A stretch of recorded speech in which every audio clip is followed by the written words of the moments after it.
everybody. We're going to go ahead and get started. Welcome, welcome. This is our HBCU Roundtable. Guess I'll start it off. My name's Iisha Voltz. I'm the director of the Department of Campus Recreation at Texas Southern University. I'll serve as one of your facilitators.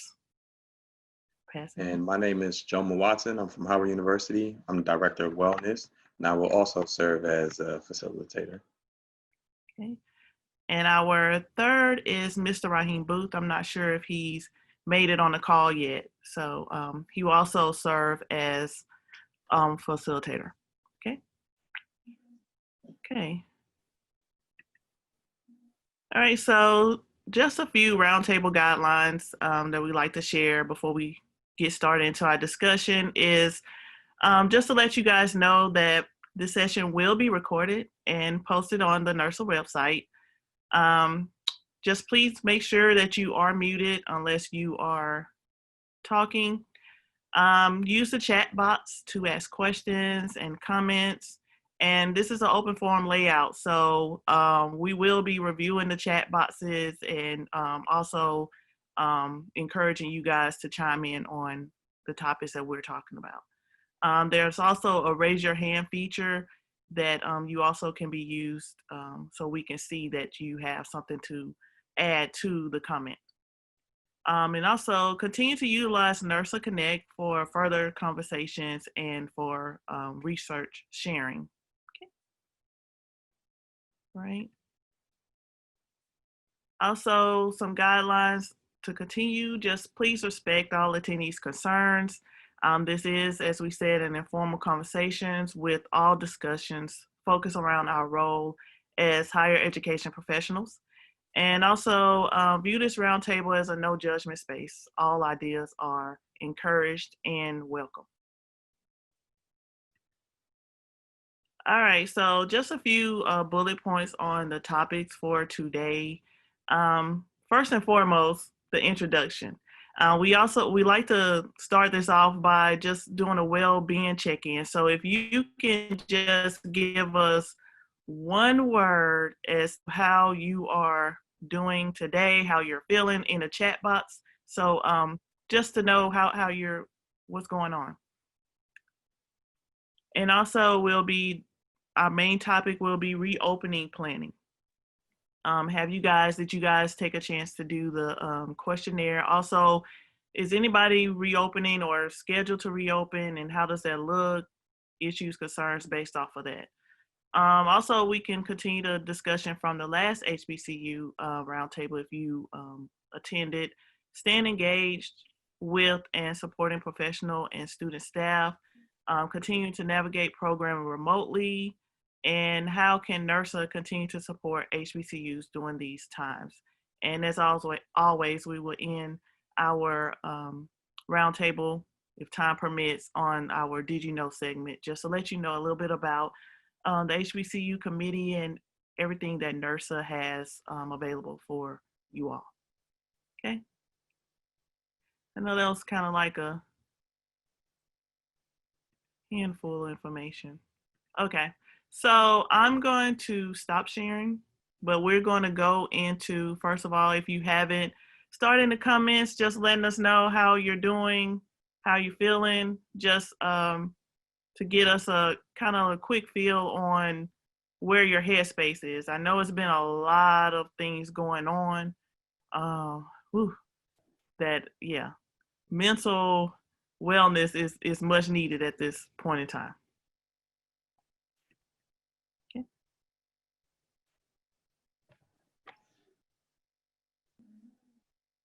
And anyone can feel free to speak at any time. Yes. Oh yeah, I see that sad face. Trying to stay afloat, anxious, process a lot of information, staying positive. Yeah, that's key. Hopeful. Wow. Yeah. Self-care focused daily. Yeah. Engaged and proactive. Nice. looking forward to some kind of normal now. That I agree with. and and wondering what that normal looks like now. Being positive and reaching out. Yeah. Okay. So I guess I'll just open it up on our reopening plan, the first topic. I guess the first thing, who all have reopened or who's planning on reopening, and what does that look like? Jomah, you wanna chime in? Yeah. All right. So I'm at Howard once again. I'm at Howard University. Right now, we've been closed. I actually haven't stepped foot on campus since like the last week of February. So since spring break, Howard University has been closed, and right now we're dealing with a lot of things that just don't deal with just campus. Since we're in DC, we're not a state, and we're in like a district. So we have like federal guidelines that we have to go by, and including that, we have other universities next to us, and I'm pretty sure their plans are similar. So what happened is the district has set up a district team to, it contains like the different presidents from different universities and stuff, and they have a team that's coming up with a phase plan. So as of right now, we don't know exactly when we're going back to school. I'm hearing two different things. I'm hearing things that we're going to go back to class after Labor Day, and then we're going to also leave campus early. So once the students go home for Thanksgiving break, that they won't come back for the rest of the semester. So right now, and I'm just kind of, waiting. I have an important meeting tomorrow, so hopefully I'll find out some great news. But I would like to hear from other universities and colleges that have been opening up slowly, and what type of procedures and policies have you put in place for your university and campus rec programs? Okay, I seen a tweet from Washington. He stated that they are open in phase 2 or opening. So would you like to share, Ernest? Yeah, sure. I'm Earnest Washington, Director of Campus Wellness and Recreation at, thank you, Macon University of Missouri. And we are open, and we are in the second phase of reopening. Thank you, ma'am. Okay, sorry about that, guys. But we are in a second phase of reopening, and I think we have a very unique situation. One, we only had 57 total cases, confirmed cases, within our county. And of those 57, 55 have recovered. One passed away, and we only have one active currently. So for us, with CDC and with local and federal, whatever guidelines, whatever, we were able to actually put together a plan with our Parks and Recreation Department in Jefferson City. One, because we actually have an MOU with Parks and Recreation Department of Jefferson City. So everything that we do, we actually do half and half, whatever, whatever it may be. And we've reopened the link. We've been open now for about a month and 4 days now. And when we initially opened, we only opened the track and we opened the weight room. But with the weight room, we only allow 7 people in at any given time. You were limited to 45 minutes for your workout. With group exercise classes, they were all confined to being outdoors, actually. So we did very little on the inside, and we monitored how many people came in. We monitored temperatures of everyone that came in, and we just really paid attention to all of our numbers. Last week, we actually went into phase 2. Phase 2, we actually opened up the basketball courts, and we are limiting games on the courts to 9 minutes. 9 minutes or 10 points, whichever come first. After that, oh, by the way, we are not giving out any equipment. Everyone has to furnish their own balls. Of course, regular guidelines as to the proper attire and things of that nature. All of that is still in place. Group classes, fitness classes. We have space to accommodate up to about 50, but we have chosen to only allow 10 people in group classes that are on the inside. If we're outdoors for, let's say, crazy cardio or something of that nature on the track and field, that is open because we can stretch across the entire football field to get that done. But yeah, I will tell you guys this. It is a working document that we have for our phases, and things are changing almost every day. We too are waiting to get the final say as to how we will operate as a university for the upcoming year. We have also had conversations about a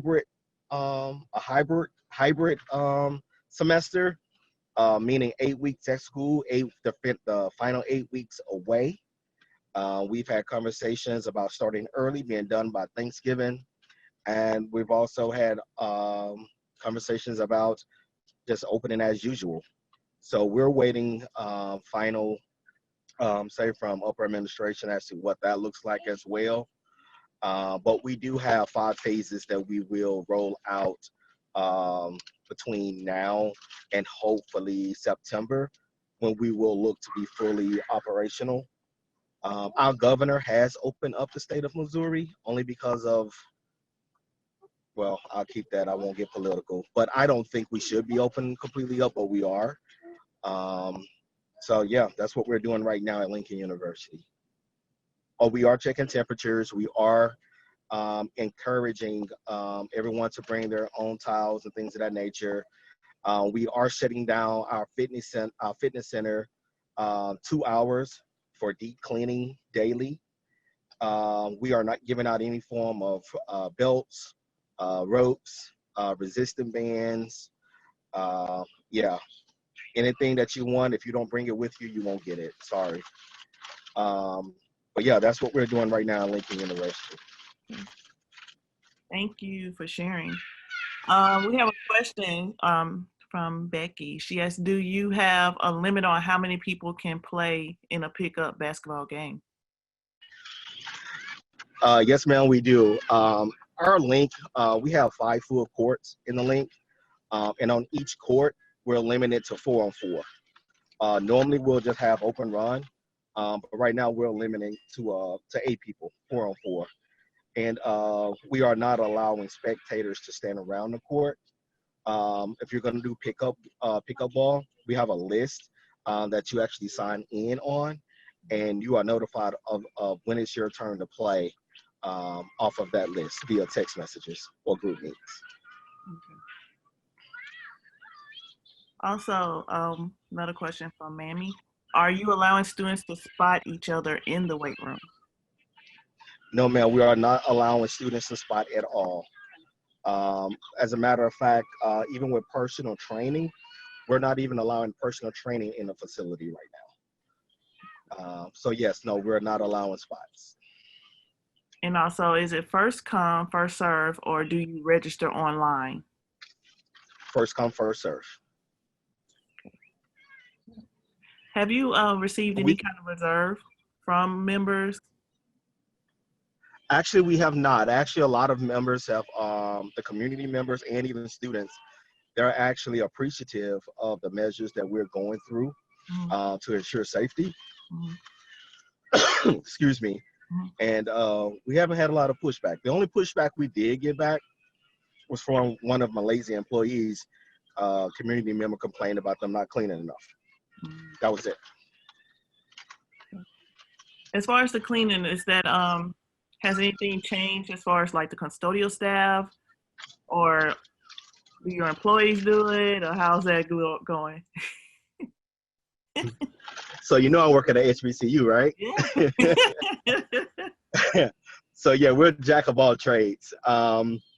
what we've done is we've actually collaborated with the facilities department, and they provide us with a lot of industrial strength disinfectant, and we saturate everything with that stuff and let it sit.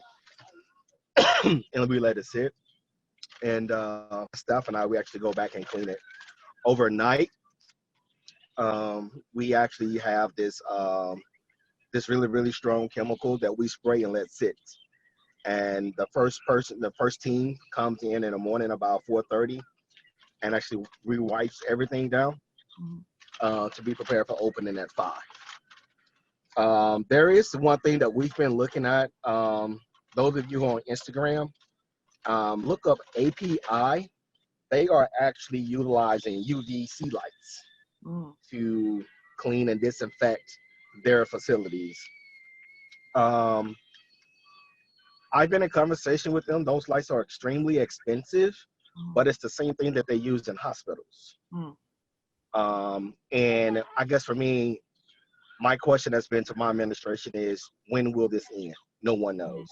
Yeah. And when you look at how much money we're spending on chemicals and towels and wipes and things of that nature, I'm just wondering if it's not beneficial to go ahead and spend the $7 or $8 grand to get those lights when you can burn them for 15, 20 minutes in your facilities, and all viruses, bacteria, or whatever it may be, they're killed, they're done.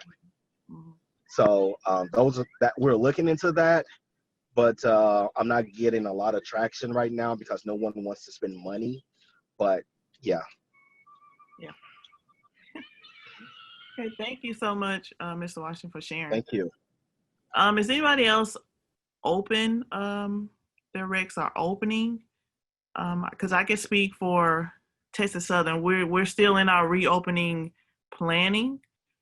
We are working on a 3-phase university method, and right now starting next week we'll be entering phase 2, which means essential staff. And who's considered essential staff is basically based off of the department heads.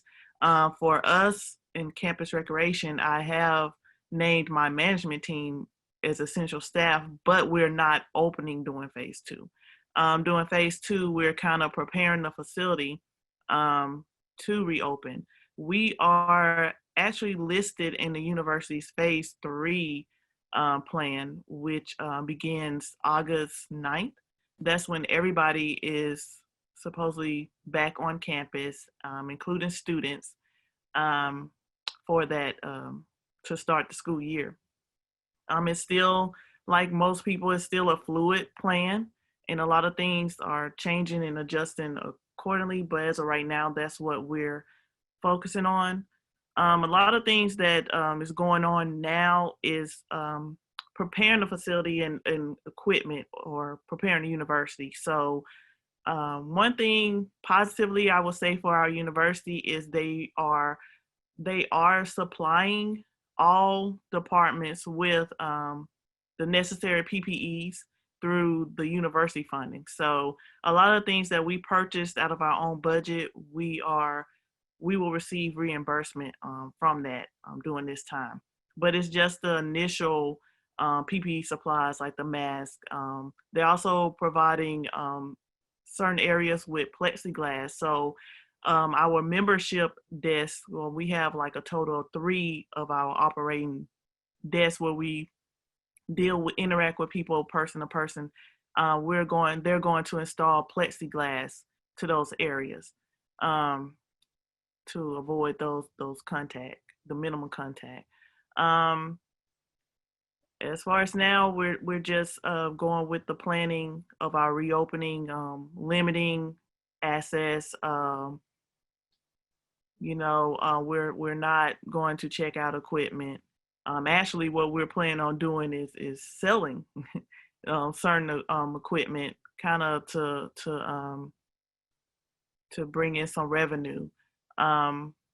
We do have a swimming pool. I know that someone asked of that. We have a swimming pool, and we do not plan on opening it phase 2 because the facility would not be open. But hopefully, once we all go back, we'll be able to open all areas with the restrictions according to our state, local, and governmental guidelines. Okay. Looking at the chat.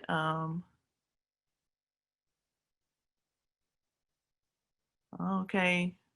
Reginald asked, how much will the staff buy into cleaning their own areas, especially if we are talking about student employees being responsible? That is true. We do have a custodial team that we utilize, but I like to mainly depend on my team to kind of do the daily, but we are really hard on the custodial staff to make sure they're doing what they're necessarily supposed to be doing. I don't want my team to be the sole cleaning of the facility when there's people in place to handle that. I have a question. Mm-hmm. I was hearing about student staff and student employees, like, are they even cleared to come back to work? I do know in here in Maryland that we have decided that at Coppin we're going to not open in the summer and just to focus on the fall opening. Mm-hmm. But the focus is on, like, staff and making sure the staff is separated first. Mm-hmm. We haven't even factored in student employees or student workers in the facilities or when they can come back to campus. We did get a plan to return.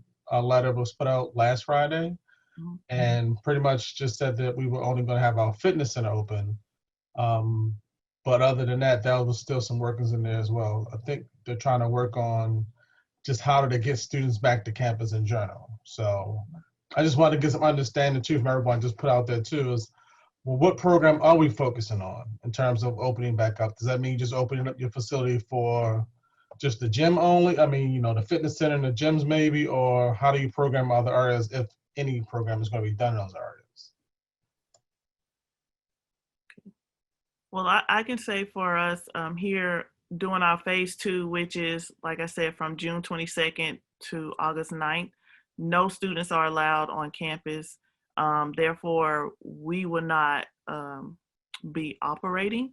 And as far as our programming, we're continuing to stay virtual to stay engaged with our students. And we're able to hire students for the summer to help us with remote programming.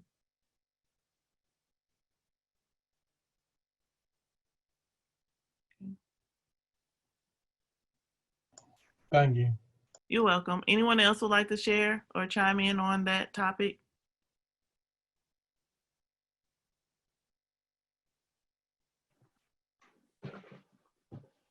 Iisha, can I add something? You can.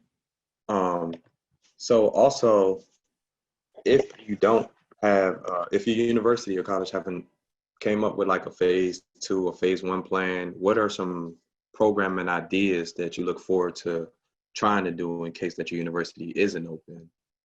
I know I've been speaking to other colleagues, and something that will be new would be like adding esports, to our programming. If you have any ideas or anything that you want to try that's new, feel free to speak on it, because it might help a few of us that's in different universities that's looking for newer programming.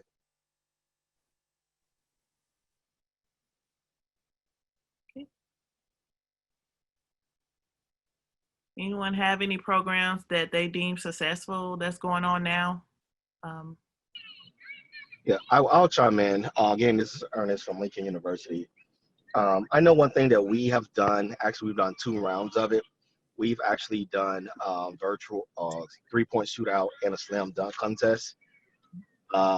We've done it virtually, and what we would do is have our students actually video themselves, and they will send it to us, and we will send it back out to our student body via Canvas, and actually have them vote on what was who they thought won. And of course, the 3-point shootout, of course, that spoke itself as to how that champion was selected. Mm-hmm. Also, on the fitness side of things, we're focusing right now a lot on challenges. Like we're doing a Blue Tiger Challenge, we're doing a boot camp challenge, and for the most part, it's all going to be virtual. However, those students who are still in the immediate city area, we do allow them to come on campus to the facility. Only because our facility, again, I said we have a unique partnership with Parks and Recreation. We're able to actually bring them onto the turf field, and we actually have boot camp out there with them. And again, that's virtual. We don't do it via the social media platforms. We mainly do it in-house, where our students can have 100% access to us, mainly for intimacy and privacy of those students, and students seem to appreciate that a little bit more. So those are some of the things we've done that has been very successful.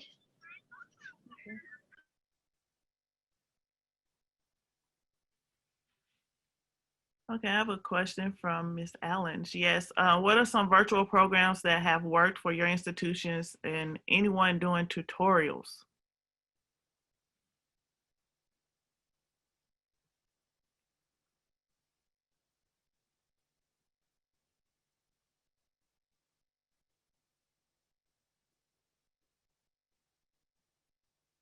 Okay, no tutorials? I had another question in relation to cleaning the facilities that was asked earlier. Mm-hmm. How has anyone spoken with the facilities department specifically to campus recreation operations and how that'll work for, the end users? I have seen a lot of conversations take place, at the top level about what's going to be provided, but has anyone gotten to the specifics of how it will function in your areas? And are you required to purchase those additional PPEs or cleaning materials for your areas specifically? I think I heard Mr. Washington say, or Ernest say that they were relying mostly on their facilities department, I believe, in their rec and parks department. I may have misquoted them, but how are we going to approach, or how are you going to approach, maintaining that when we get back to full campus mode? Well, for us, I know one thing that we're doing,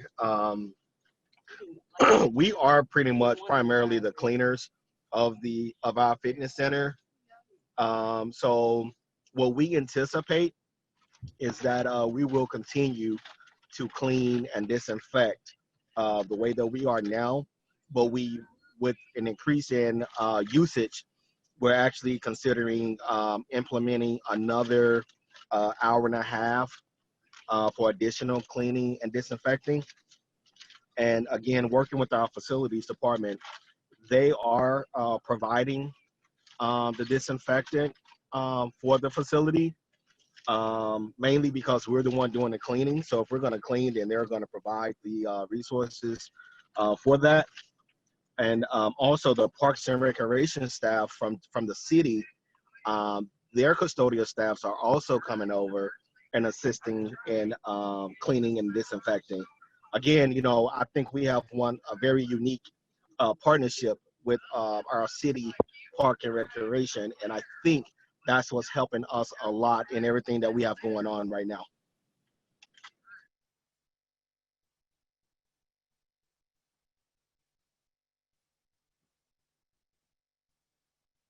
Yeah, same here. We actually did a walkthrough with our facilities personnel recently, just to point out some major key areas and kind of be on the same page with how we plan on maintaining the facility cleaning wise. And our reopening plan, like I said, is fluid. We have noted that the facility would close at least an hour each day to do deep cleaning, and then do another deep cleaning at the closing of the day, in 30-minute rotations throughout the day. What about spacing? Has anybody planned or spaced out equipment or things like that for the distancing concerns? Also, just want to add to that too. Like, are you guys utilizing your locker rooms? Are you allowing people to shower? Is it just come as you come in and go, and are they allowed to shower? That was a big one too. Good one. We are not allowing the usage of the showers. We are not.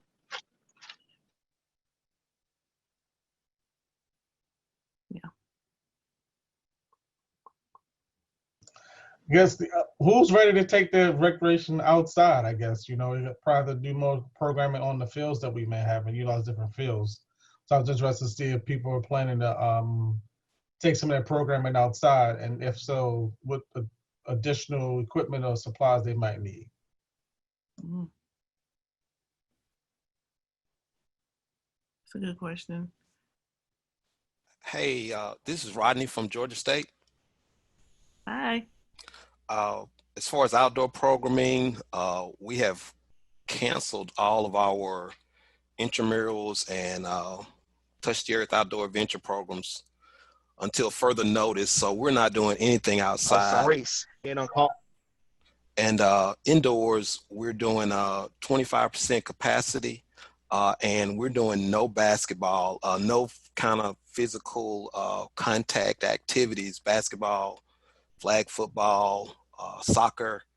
So we're pretty much just limited to, you know, just the exercise programs and some programming. So, but we're just glad to get out of this virtual mode and just get back on campus and get rolling. I think once we kind of get in the building and get everything rolling, I think then we'll look at expanding from there. But that's kind of where we are at Georgia State. Thank you. Hi, I'm the other half of Georgia State.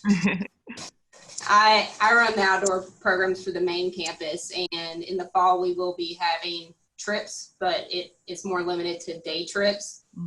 And pending if we get told that we have to plan our fall month to month versus the whole semester, we'll determine how much we offer overnight.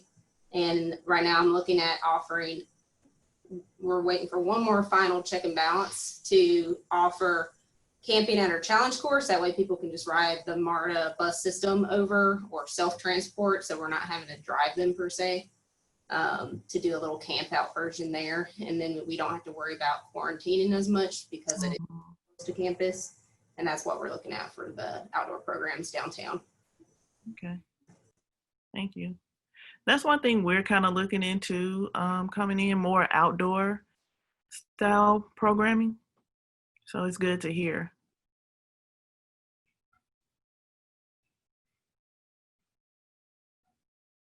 Okay. Anything else to be added on this topic? Is anybody facing any kind of reserve with reopening?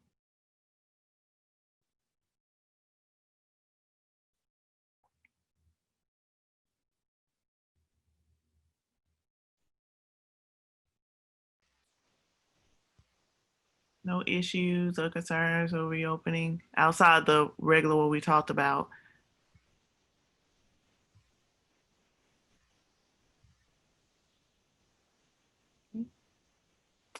All righty. Anybody else want to chime in on a topic? Okay. I see your question in the chat. Is anyone thinking of holding live chats on Instagram/Facebook, discussing the upcoming changes and how your facility will operate with COVID-19 changes? That's a good question. How did you guys or plan on communicating your guideline changes or things for your facility to your members?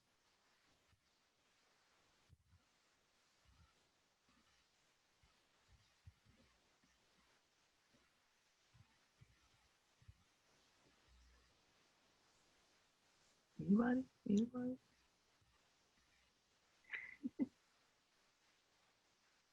Website? Yeah. Social media. Do you guys control your website or do the university? Do you have to go through like your OIT? Or can you change your content?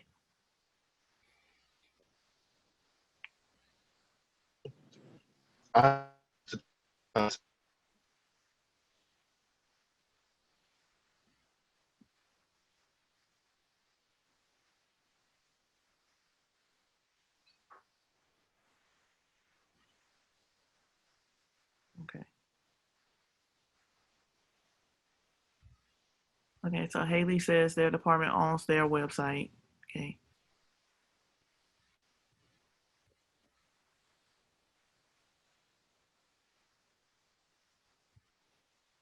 Lots of signage. That's, yeah.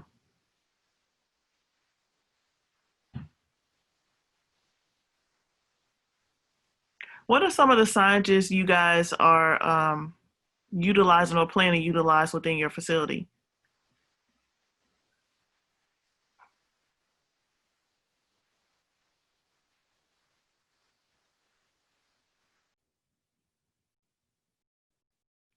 Anybody? Hey, again, at Georgia State, we are following, I guess, the marketing department, which we have at Georgia State, created all of our signage. So we did not have to create our own signage. We were able to just take the signage for social distancing and the guidelines, and we have floor signs that deal with social distancing, and we also have signs that we'll be putting up in the buildings to talk about the rules and remembering to practice good social distancing and good cleaning habits. So that's been helpful for us. We did not have to create our own signage. It came from the university, and that made it a lot easier for us, for our department. Yeah. Same here with us. Our marketing department pre-made signages for the campus. I know one thing is certain signages that personalized or customized signages that I will look into that fits our need more so within our recreation center, like locker room signages, things like that, that not all areas have what we have. Yeah, and I also think, I know a lot of our PPE cost, Georgia State had received some funds from the federal government for COVID-19 expenses. Mm-hmm. Some of your, I don't know if, everybody's universities are doing that, but they're doing it at Georgia State. So a lot of our expenses we're able to keep and track through our department, and then we'll get reimbursed for signage and PPEs and cleaning supplies at a later date. Yeah, same here with us. Yeah.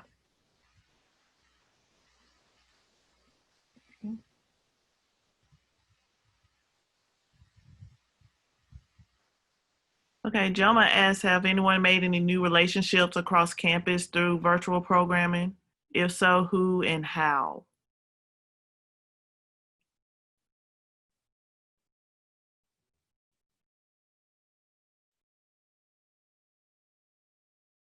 I know for us, we've kind of been trying to work with Prairie View as far as kind of cross sharing our platforms. That's something to get their students and our students just to get some interaction with our programming. So that's something that we have been discussing and trying to work on. I think that'll be something great for across the board. All of us can kind of like cross share just to get some interactions and get some ideas. Hey, Iisha, this is Chavonne. Hey, Chavonne. Hey. I just want to add to that. I think this will be a great opportunity to do some collaborations, whether it's by departments or, other colleges and universities. With me working, supporting the University System of Georgia, we have 26 institutions under the university system. And one of the things that we have done is really reached out to those colleges and universities to find out what type of programming they're offering on campus. So we're not necessarily having to reinvent the wheel. Mm-hmm. And for those institutions that may not have those resources to do that, we are utilizing one central platform to promote all of these live event classes that we offer every single day. So whether it's, Georgia State, or whether it's Savannah State University, or maybe Albany State University may not have the tools and resources, but we can actually publicize it at their institution, but it may be an event that's hosted by, you know, Savannah State or Georgia State University. So it's really been helpful from an institution standpoint, from one institution to another. But in addition to that, we're also seeing colleges and universities that are partnering with possibly like the counseling department or the nursing department on campus or public health to lead different well-being initiatives on campus. So something to think about. And I think, you know, what you're speaking of, what you all are doing at Texas Southern with Prairie U, you know, you all may have a really great group fitness instructor that's able to teach a class, and, you know, somebody at Prairie View may have a yoga instructor that's able to teach a class. So if you're able to just, you know, promote it on one platform, then more people are able to visually engage in some form of physical activity. So. Exactly. Thank you. I think I'm gonna put, Jessica, I'm gonna put you on blast. I know that we've been doing a lot of cross sharing with departments on our campus and through our social media. Can you chime in on how that's been going? Guess I'll turn on the camera. Jeez. So yes, we've been partnering up with a few universities, but not so much on doing collaborations, but brainstorming on different things to stream on our Instagram, to post activities to do with students, because sometimes after doing trivia for so long and you know, asking questions on Instagram, sometimes the students tend to fall back because they're doing a lot of things virtually. So we are looking more into doing tutorial videos now, videos from all departments, from operations to aquatics, talking about swim and pool safety, operations, doing videos on how they can now sign up for their membership, or what are going to be the necessary steps for them to come inside the recreation center and use their IDs. What is the new protocol? So just building our content on the new changes. Not, like I said, well, Ms. Shorter said earlier, not reinventing the wheel, but necessarily compiling those things into videos or short content things to put on your Instagram, which makes it a lot. It may seem like small or irrelevant, but a lot of students are asking these questions, and they do. Well, they want to know how to, you know, how they're going to maneuver now inside the recreation center with all these things going on. But if you are looking for pages to follow, people to get in contact with, I have been sitting in on the marketing roundtables, and we get a lot of ideas on how to build our virtual programming on there. And we have a Excel sheet where we just follow all accounts and just build it on how your rec operates. You know, not everyone's going to be able to do every single thing, because again, you just have to grasp your audience and how they're reacting to it. But for the most part, the virtual program on our end, it's been going pretty well, because we gauge our students. We send out questionnaires to them, and they talk back to us and let us know what they want to see. Our 2K is, we're running our promotion for our 2K right now. Yeah, collaborating with organizations on campus to do live chats. Right now, we're working with our Office of ODI to see what conversation we can get started on fitness and, you know, equal diversity and stuff, and how we can bring those two together. Right now, we're just in the meeting phase on what the topic should be. Of course, you know, everything that's going on now, we have to address, you know, situations that we probably are not comfortable with, but, you know, if we're not saying anything, you know, that can leave us up to, you know, what do they think or how do they feel about these situations. But I feel like with virtual programming, I mean, we have a lot of room to work with. You just have to make it your own and make it work for your university. Thank you.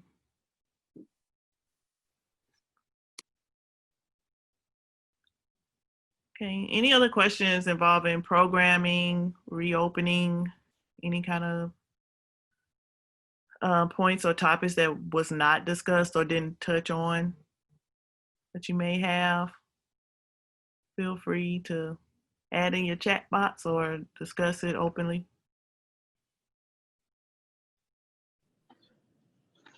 I have a quick question. Has anyone considered with everything that's going on in the country right now, has anyone considered having some form of engagement with your students once they come back on campus, centered around voting, marches, rallies? And I ask that question because I can only assume that a lot of the students who are rallying and protesting right now will be back on our campuses. And I'm just wondering, has anyone had any conversation or thought about what that would look like once students return to campus? And I ask because, as far as I'm concerned, normacy, the life we once knew no longer exists, and there's going to be a new form of normacy, and it's going to be up to us to write what that new normacy looks like. And I'm just wondering, is anyone having those conversations?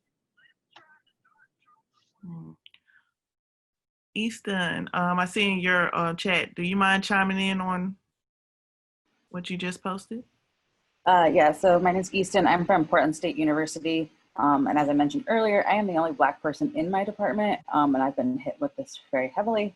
So I've been the one speaking up. And thankfully, we have resource groups for our professional staff on campus, and that's been helpful, even though Portland State has a very small and shrinking Black professional staff community. But just trying to provide those resources for our students so they have a place to talk about it. We do have a great diversity within our student staff, so trying to just offer that to them. Classes, graduation just happened on Saturday, so this is after school's out. And we've gotten like 10 responses. We just sent it out the end of last week. So we'll see what kind of response we get, but just trying to provide a space for our students to talk and have communities since they're all over right now. A lot of them aren't in Portland. And then we'll just kind of see how that develops and where that leads. So just trying to provide a space for right now since it is very sensitive for a lot of folks. Yeah, it is. Anyone else? Oh, go ahead. As I say, those groups will be identity-based. So in the form, they self-identify as either Black, a person of color, or white. And then we do have facilitators within each. And it's not really an agenda, it's just an open conversation.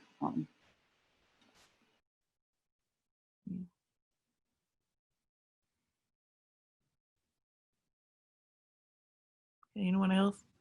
I know for us, I would just add that our facility will be utilized as a voting site from June 26th to July 14th. So our facility will be considered a voting site.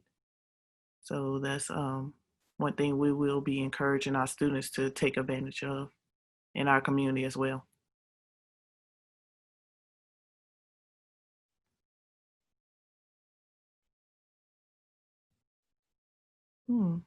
Mammy, I like what you just posted. Can you chat a little bit about that? Yeah, we just, last week we partnered with student activities at Palm Beach State, and we used Zoom as a platform, and we modeled a walk and talk event after the girl track model. And we just came up with 3 questions. Like we wanted to know, like, how are you feeling about the recent events? And so the students shared how they, were feeling about it. And then we asked, what are some things you're doing to care for yourself? And they kind of shared that. We also gave them like a quote, and they responded to it on our Instagram page. And so we just walked, and they picked a route in their own neighborhood. And we did that for like 30 minutes just to get them out of their house. So we had about 10 students on the call, but it was a great first try at it. So, but yeah, that's something that we did in response to everything that was happening. Good, it's great.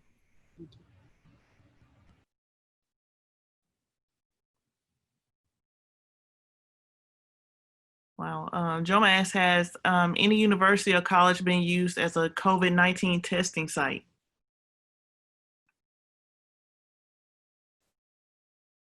Not for us. Yes, I don't think so, Jomah.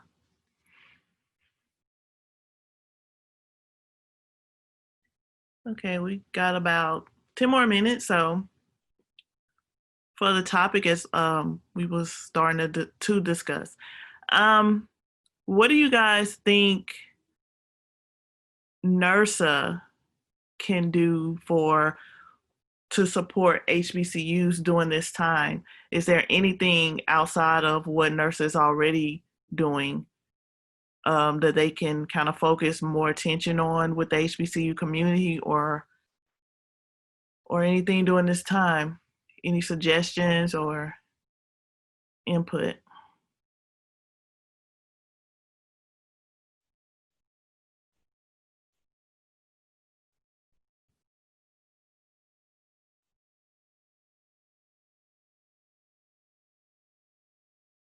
So everybody's okay with what NIRSA is doing. Well, it's good to hear if it is. Can I go back to the COVID-19 testing site thing? Iisha? Okay, go ahead. Yeah, I see now she said Bowling Green has done blood drives and testing sites. The only reason I asked that question because the university that I attend for my doctoral program, they have been one of the testing sites. And I thought it was interesting because it's like, not only is the university a testing site, so what do you do after post-testing, you know? As a student, would any one of y'all want to stay in those resident, res live dorms, or, you know, I don't know. Well, I know for us, we have taken one of our dorms offline to serve as a site for those students who may not be able to go home and test positive. So they will be quarantined within that particular dorm. Okay. And have anybody been charged with providing like virtual programming for students that's still located on campus? Specifically?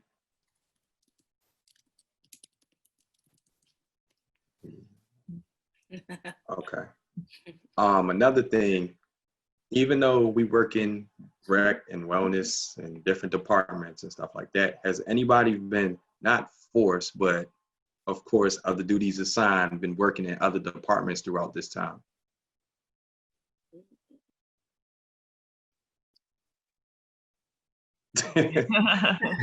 Someone said coming soon. Yes, my name is Deanna Hewlett. I'm from Manhattan College. So I'm not an HBCU, but I met a lot of people at a NIRSA conference, and I'm in New York, so you guys can only imagine like how we're trying to figure things out. As of right now, our school is projected to open back up August 31st. That's what they're working towards. We don't know yet, but in terms of the question that Jomah asked, I was reassigned, I want to say at the end of May. So a lot of people were like furloughed, I guess, so to speak. Contracts may not be renewed. We don't know that as of yet. And actually, technically, today's my last day because I'm on a 10-month contract, whether COVID or not. I'm always on a 10-month contract. But I was reassigned. So we had an outreach program with the Center for Academic Success. So everyone, I think it was about 20 of us.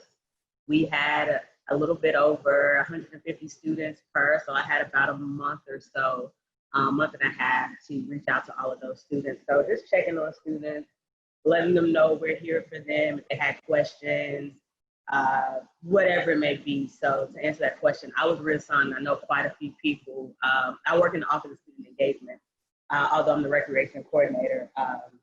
But everyone in my office was actually reassigned to like different areas, whether it was like financially, whether it was whatever, student involved. But yeah, everybody was reassigned. So quite a few people in our department was reassigned.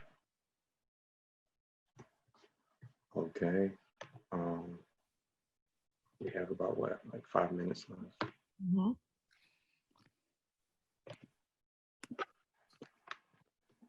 Hey, Iisha, this is Chavonne again. I did want to go back to the question that you just posed about, what can NIRSA do, to support the HBCUs.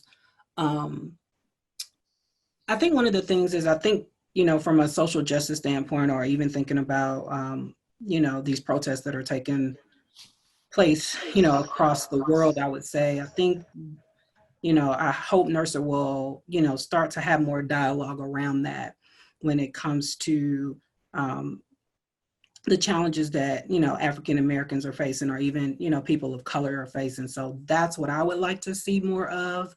I know over the past week or two, I've been on, because I'm not, at an HBCU, even though I do support 3, I've been on calls, Zoom calls or whatever. And, I could be the only Black person on there, very similar to what, Easton was talking about earlier. And, I've been in a situation the past 2 weeks where it was, before we get started, I just want to pause and just let Chavonne speak to just, talk about what's going on, anything you want to get out, we're giving you the platform to do so. So, in situations like that, sometimes it's a matter of you may feel uncomfortable, or you don't want to come across as the victim. And it almost kind of came across that way to me, but I had to pause for a minute and just say, you know what? I started the conversation and said that, I just want you all to know I'm not a victim, but I do appreciate your compassion and, giving me the opportunity to speak. But in addition to that, from that call and that conversation, what I wanted those individuals to know is, come to us if you have a question. Don't assume you know the answer. Yeah. And that was what one individual actually did. She reached out to me and said, I'm at a university. I don't know how to create programming for African Americans. I don't know where to start. I want to offer these programs, but I don't know what to do. And you gave me this platform to reach out to you. And that's something that I felt very uncomfortable to do in the past. So, maybe that's an opportunity that NIRSA can, provide to us. I think, us having this virtual roundtable, I think is great for us to have this dialogue. And, I truly hope that other individuals will be more open and speaking and talking about, what challenges they're facing. Like, Easton, with you in Portland State, I can only imagine you being the only Black person in your department, some of the challenges that you're experiencing. So it's good that you have these individuals here that can help you and, guide you through that. But, for you in that situation, I just hope that they feel comfortable enough to open their hearts and their minds to listen to what you're saying and really try to see it from your perspective. So. Yeah, definitely. Thank you, Chavonne. I see in the chat that the question that was asked about the statement, there has been a statement that's been made by our president and executive director. The link is added in the chat if you want to review that in regards to the Black Lives Matter movement. But I definitely agree with you, Chavonne, on a thin line between being a victim or being, and just overall just respected. Just you don't have to take any special, time to acknowledge the people of color in the organization. Just be respected and treated professionally across the board. That's what I look for in an organization. If we're a part of an organization, let's wholeheartedly be a part of it and just respect the difference in how we facilitate or how we operate across the board. It don't have to be color-wise. It's just don't focus so much on larger universities and forget about what's going on at smaller schools, HBCUs. Just be inclusive across the board because we're all doing the same job, just on different scales. To add on to what Iisha said, I kind of feel like the same way. I got similar feelings towards it. We've been attending like NIRSA annual conferences. I sometimes feel like, it's like more about groups and stuff like that sometimes, because when it comes down to HBCUs, majority of the HBCU people kind of like stick together, and it kind of looks like we're there, we paid our money, but you know, we're not like all the way in, like we don't fit in. Well, it's much easier for me and someone like Iisha, and of course like Chavonne and some of the older people that have been around NIRSA for a while, but think about some of the younger students. I know Iisha, she could talk about this when she first came into NIRSA. And I know when I first came around and started coming to conferences, it was kind of intimidating, you know, being there at my first conference or just getting to know people, because it was like I was looked at as the guy from the HBCU, you know. And at the same time, I thought it was like common ground because we all did the same thing. So I know as times and years went by, I started getting more comfortable because I started meeting more people and things like that. And it really didn't matter about like color or anything like that or what school you worked at. But over time, like we built these relationships with other universities and schools, and it was things that I know I could call on different people and get great feedback from. People offered equipment for me and stuff like that. And I know I built that relationship at NIRSA, but I just want to make sure that not only like HBCUs or people of color still just get that opportunity, and we just don't get looked at in a certain lens. So that's just my personal opinion. And also when we did this roundtable, it wasn't necessarily geared towards just HBCUs too, because we know we have other people that's interested in talking on topics that we talk about. So I know Iisha reached out to different chats. I reached out to different chats, including other people in the chats. And it's not necessarily about just the HBCU thing, you know, because I do also want like PWIs to understand our experiences and what we go through at our university, because some of us work at some bigger name universities, but it's not always exactly what you think just because of the name. Yeah. Yeah. And also this is a great open forum is for someone like Easton, as she mentioned, the only African American in her department, just to let her know there is an outlet where she can come and voice, you know, those concerns or topics to people that can relate and understand. Okay. Like we 2 minutes over. Hey, if there's one thing that I could add, I would really like to see NIRSA shift from diversity and inclusion to more so of integration. There we go. That would be the last thing. That's the last thing. I mean, I agree wholeheartedly. 2 years ago was my first time going to NIRSA, and I met people like Chavonne, and she got me up to speed like really fast off of things that I was noticing. But if we can move from diversity and inclusion to integration, I think that would help not only us or Black or white or whomever. It would help everybody, and it would move the organization in a different and I think more positive direction as it relates to all human beings. Agreed. 100%. Yeah, agreed. Okay. Anybody else have anything else to add?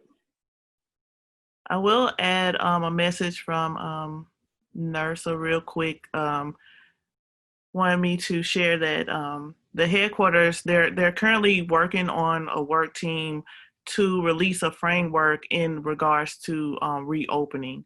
So that should be out in a couple of weeks. So that's a good benchmark or a good template that you guys that we all can utilize as we prepare to reopen our facility. And I definitely enjoyed the last part of the conversation. I think it needs to be had, and I think it needs to be shared and built upon. So for me, I would like to just say thank you guys for taking your time out to talk with us and speak with us and just have these candid conversations during these times. And last and in closing, I'd like to thank Iisha and Megan and Rahim. Rahim, me and Rahim is the co-chairs of the committee, the HBCU committee. We was just recently selected So this year we're looking to do some new things. I know right now it's difficult time, so please bear with us. But most of all, please get involved. Please get involved, and we'll love to hear your feedback. And we need some people that have voices to speak up, because we can't get things done without you all. Okay, and we want to make sure that everybody's comfortable and we get some changes going on, because that's the only way things are going to happen. Mhm. Okay, so I think we have just about everybody's information. Please feel free. I'm gonna put my email in here. Iisha, you can enter your email also. You have some valuable people that's in this chat right now, that's on this Zoom. Reach out, network, and if you have any questions, feel free to ask. Thank everybody for joining.